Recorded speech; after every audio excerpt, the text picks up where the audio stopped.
Hello दोस्तों, नमस्कार। आप सभी का स्वागत है आपके अपने YouTube चैनल हॉरर शोकेस में। मेरा नाम निकेश है और मैं सिर्फ हॉरर कहानियां सुनाता हूँ। अगर आपके पास भी ऐसी डरावनी कहानियां हैं तो आप मुझे कमेंट करके बता सकते हैं या फिर फेसबुक, इंस्टा, व्हाट्सएप, टेलीग्राम पे भी बता सकते हैं। तो चलिए शुरू करते हैं आज की हॉरर स्टोरी को एक छोटे से इंट्रो के साथ।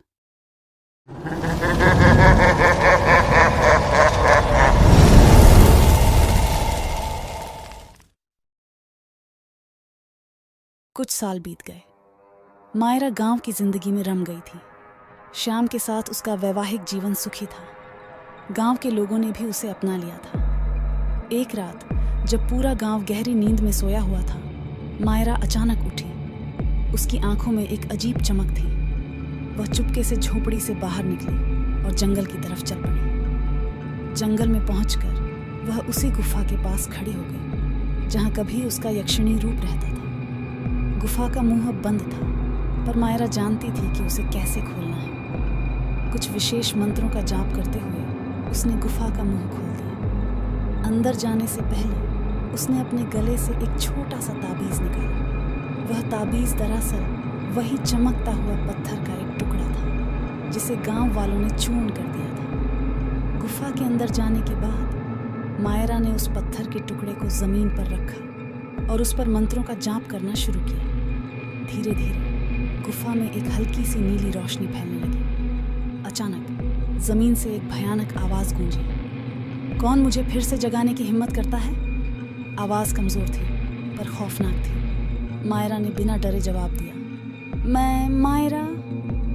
तूने मेरी शक्तियां वापस लेने के लिए ये सब किया है? आवाज में गुस्सा था। नहीं, मायरा ने कहा, मुझे तुम्हारी पूरी शक्तियों की जरूरत नहीं है। बस इतनी शक्ति चाहिए कि मैं गांव की रक्षा कर सकूं। कुछ देर की खामोशी के बाद आवाज फिर बोली, तुम इंसान बन चुकी हो। तुम्हें मेरी शक्तियों की क्या जरूरत है? गांव को खतरा है, मायरा ने कहा। एक और यक्षिणी गांव को निशाना बना रही है।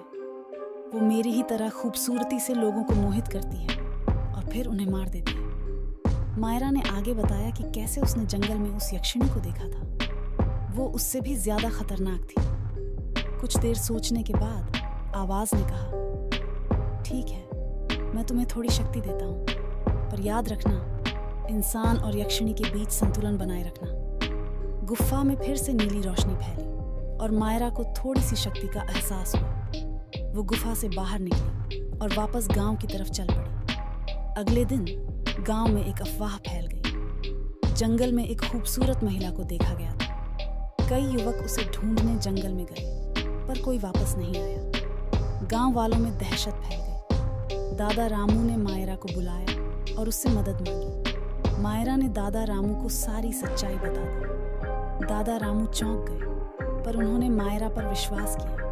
उन्होंने गांव वालों को बताया कि जंगल में एक खतरनाक यक्षिणी है और मायरा ही उसे रोक सकती है। गांव वाले सहमत हो गए। मायरा जंगल में गई। इस बार वो यक्षिणी को रोकने के लिए नहीं, बल्कि उससे लड़ने के लिए गई थी। मायरा और यक्षिणी के बीच एक भयंकर युद्ध हुआ। मायरा के पास पूरी शक्ति तो नहीं थी, पर इंसान होने का फायदा उसे मिला। वह चालाकी से काम ले रही थी।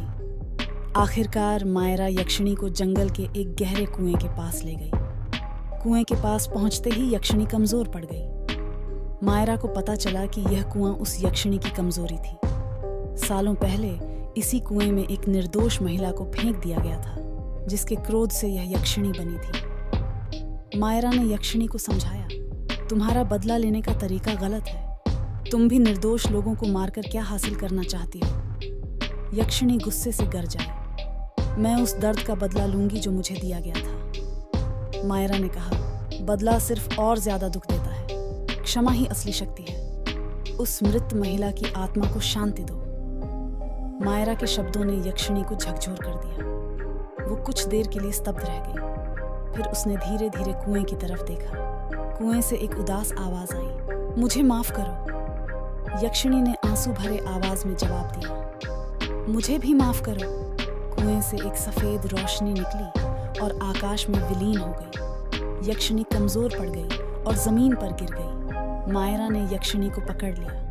यक्षिणी ने मायरा को दुखी आंखों से देखा और कहा, मुझे कैद मत करो, मैं तुम्हारी तरह इंसान बनना चाहती हूँ। मायरा ने सोचा, उसे पता था कि इंसान बनना आसान नहीं है, पर उसने यक्षिणी को वादा किया कि वो उसकी मदद करेगी। मायरा यक्षिणी को गांव ले आई। गांव वालों को पहले गुस्सा आया, पर मायरा ने उन्हें पूरी कहानी बताई। दादा रामू ने भी मायरा का समर्थन किया। गांव वालों ने फैसला किया कि यक्षिणी को एक मौका दिया जाए। गांव के तांत्रिक ने बताया कि एक कठिन अनुष्ठान के जरिए यक्षिणी को इंसान बनाया जा सकता है, पर इसके लिए यक्षिणी को खुद भी बहुत मेहनत करनी होगी। यक्षिणी तैयार हो गई। उसने गांव वालों से माफी मांगी और खुद को बदलने का वादा किया। कहानी यहाँ खत्म नहीं होती, ये एक नई कहानी की शुरुआत है। गांव को बचाने के बाद मायरा अब सिर्फ एक रक्षक नहीं रही, बल्कि एक मार्गदर्शक बन गई थी। वह गांव की रक्षा करने के लिए तैयार थी, साथ ही वह यक्षिणी को इंसान बनाने में भी मदद करेगी। यह आसान नहीं होगा, पर मायरा जानती थी कि प्यार, क्षमा और उम्मीद ही असली ताकत है। सालों बीत गए। मायरा अब पूरी तरह से गांव की रक्षक मानी जाती थी। गांव वालों का उस पर पूरा भरोसा था। यक्षिणी, जिसे अब शीला नाम दिया गया था, भी धीरे धीरे गांव में घुल मिल रही थी। शीला को इंसान बनने में काफी मुश्किलें आईं। उसे मानवीय भावनाओं को समझना था, दया और करुणा सीखनी थी। मायरा हर कदम पर उसका साथ देती। गांव के लोगों के साथ रहकर, उनकी खुशियां और गम बांटकर शीला धीरे धीरे बदल रही थी। एक रात गांव में अचानक अजीब सी हरकतें होने लगीं। मवेश बेचैनी से भाग रहे थे और हवा में एक अजीब सी ऊर्जा महसूस हो रही थी। दादा रामू ने मायरा को बताया कि जंगल में कुछ गड़बड़ है। मायरा और शीला जंगल की तरफ गईं। जंगल के बीचों बीच उन्हें एक विशाल वृक्ष दिखाई दिया, जिसके आसपास का वातावरण भयानक लग रहा था। पेड़ के नीचे एक अंधेरे वस्त्र पहने हुए साधु ध्यान में बैठा था। मायरा को तुरंत ही समझ में आ गया कि ये कोई साधारण साधु नहीं है, बल्कि एक तांत्रिक है जो किसी खतरनाक मंत्र का जाप कर रहा है। उस तांत्रिक को रोकना जरूरी था। मायरा और शीला पेड़ के पास जाने लगी, पर तभी तांत्रिक ने उनकी आहट सुन ली। वो अपनी आंखें खोलकर उन दोनों को घूरने लगा। तांत्रिक की आंखों में एक अजीब सी चमक थी। उसने कहा, तुम कौन हो जो मेरे अनुष्ठान में बाधा डालने आई हो? मायरा ने जवाब दिया, मैं इस गांव की रक्षक हूं और ये मेरी साथी है। तुम जंगल में क्या कर रहे हो? तांत्रिक ने क्रोधित स्वर में कहा, मैं प्रकृति की शक्तियों को जगा रहा हूं। ये जंगल इंसानों के अत्याचारों से तंग आ चुका है। अब प्रकृति अपना बदला लेगी। मायरा को पता था कि तांत्रिक गलत रास्ते पर चल रहा है। उसने तांत्रिक को समझाने की कोशिश की, पर वो नहीं माना। मायरा को मजबूरन उससे लड़ना पड़ा। शीला भी मायरा का साथ देने के लिए तैयार थी।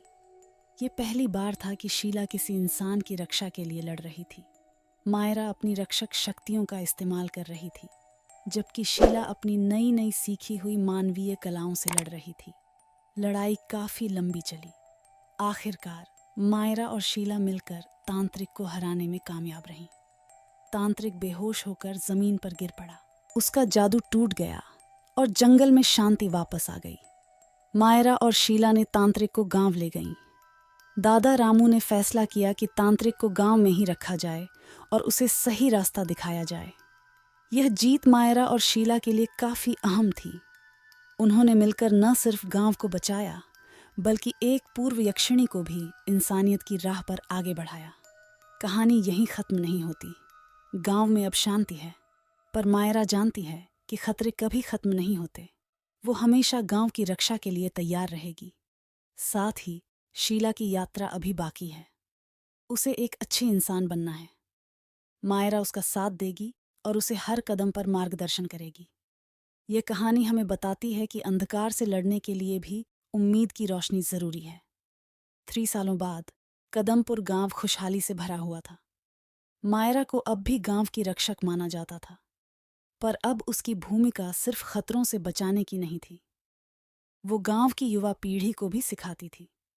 शीला पूरी तरह से इंसान बन चुकी थी। गांव के लोगों ने उसे अपना लिया था। वो गांव की वैद्य बन गई थी और अपनी जड़ी बूटियों के ज्ञान से लोगों का इलाज करती थी। एक शाम सूर्यास्त के समय मायरा गांव के बाहर खेतों में खड़ी थी। उसके सामने खेतों में बच्चे खेल रहे थे। उनकी हंसी की गूंज पूरे वातावरण में फैल रही थी। उसके पास शीला आकर खड़ी हो गई। शीला अब पहले जैसी खूबसूरत नहीं थी, पर उसके चेहरे पर एक अलग ही तरह का तेज था। मायरा ने मुस्कुराते हुए कहा, कितना बदल गया है सब कुछ शीला। शीला ने भी मुस्कुराकर जवाब दिया, हाँ मायरा, और ये सब तुम्हारी वजह से ही हुआ है। तुमने न सिर्फ गांव को बचाया, बल्कि मुझे भी इंसान बनने का रास्ता दिखाया। मायरा ने शीला के कंधे पर हाथ रखा। हम दोनों ने मिलकर ये किया है शीला। तू अब एक अच्छी इंसान है, गांव की वैद्य और सबसे अच्छी सहेली। दोनों कुछ देर खामोशी में खड़ी रहीं, खेतों में खेलते बच्चों को देखती रहीं। अचानक मायरा को दूर जंगल की तरफ एक हल्की नीली रोशनी दिखाई दी। वो जानती थी कि ये क्या है। शीला को कुछ बताए बिना मायरा ने धीरे से जंगल की तरफ चलना शुरू किया। शीला ने उसे जाते हुए देखा और समझ गई कि कोई नया खतरा है। कुछ देर बाद शीला भी मायरा के पीछे जंगल की तरफ दौड़ी। वो जानती थी कि मायरा अकेले नहीं जाएगी। कहानी यहीं खत्म होती है। ये इस बात का संकेत है कि भले ही गांव में शांति हो, खतरे कभी खत्म नहीं होते।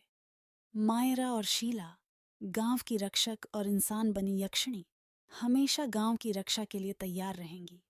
उनकी कहानी यहीं रुकती है, पर गांव की रक्षा की कहानी हमेशा चलती रहेगी।